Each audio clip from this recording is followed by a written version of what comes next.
అల్లూరు జిల్లా అరకులోయలో All India NCC trekking expedition విజయవంతంగా ముగిసింది. సెప్టెంబర్ 26 నుండి 29 వరకు నిర్వహించిన కార్యక్రమం సుంకరమెట్ట గ్రామం నుండి గాలికొండ శిఖర సమ్మిట్ దిశగా ప్రయాణం సాగింది. 6 రాష్ట్రాల నుండి 500 మందికి పైగా ఎన్సీసీ విద్యార్థులు పాల్గొన్నారు. పద్మపురం గార్డెన్స్, బొర్రా గుహలు, గిరిజన మ్యూజియం వంటి పలు ప్రదేశాలను సందర్శిస్తూ ఎంజాయ్ రహిత సమాజం కోసం ప్రచారం కూడా నిర్వహించారు. ప్రకృతి సౌందర్యం, సంస్కృతి చూసి వారు ఆనందం వ్యక్తం చేశారు. ముగింపు కార్యక్రమానికి ముఖ్య అతిథులుగా జిల్లా SP Amit Bardhan, NCC commandant పాల్గొన్నారు. మాదక రహిత భారత్ నిర్మాణం అందరి బాధ్యత అని ఎస్పీ అమిత్ బర్ధన్ అన్నారు. యువతలో సామాజిక బాధ్యత పెంచేందుకు ఇలాంటి కార్యక్రమాలు ప్రాధాన్యతపై లెఫ్టినెంట్ కర్నల్ నీరజ్ కుమార్ ఇతర అధికారులు మాట్లాడారు.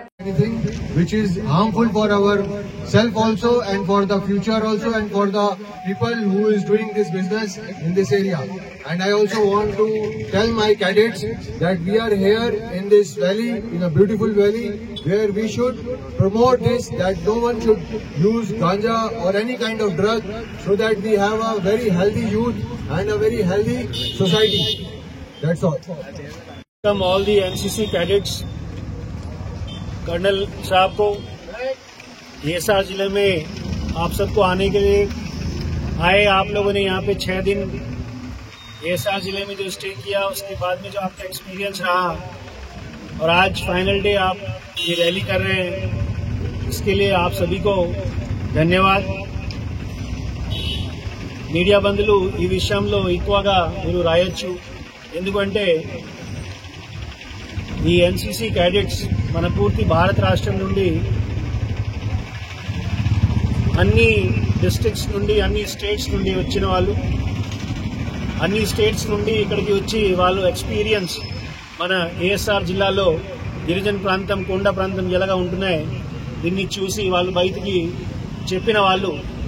మీరు అందరూ ఏఎస్ఆర్ జిల్లా వాళ్ళని మంచి ఎక్స్పీరియన్స్ చూపించారు. దీనికోసం కూడా మీ అందరికీ ధన్యవాదం. మీ అందరూ ఇప్పుడు ఈ ఎన్సీసీ క్యాడెట్స్ ని మన ఏఎస్ఆర్ జిల్లా, అదేవిధంగా ఆంధ్రప్రదేశ్ కి ఒక అంబాసిడర్ లాగా బయటికి మీరు మళ్ళా భారత రాష్ట్రంకి మిగతా స్టేట్స్ లో పంపిస్తారు. కాబట్టి ఈ మెసేజ్ మనకి ఈ రోజు ర్యాలీలో మనకి డ్రగ్స్ విషయంలో మన అవేర్నెస్ క్యాంపెయిన్ ఇంత రోజు నుండి మనకి కొండ ప్రాంతంలో సుమారు 14 months నుండి మనకి ఎక్స్టెన్సివ్ గా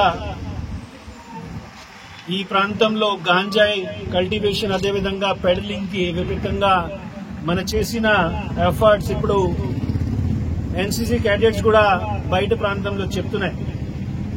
ఖచ్చితంగా అందరూ మీడియా బంధువులు దీన్ని ఎక్కువగా పబ్లిసైజ్ చేసి ప్రాంతంలో ఉండే వాళ్ళ గిరిజన్ని కూడా అవగాహన చేయొచ్చు. మన భారత్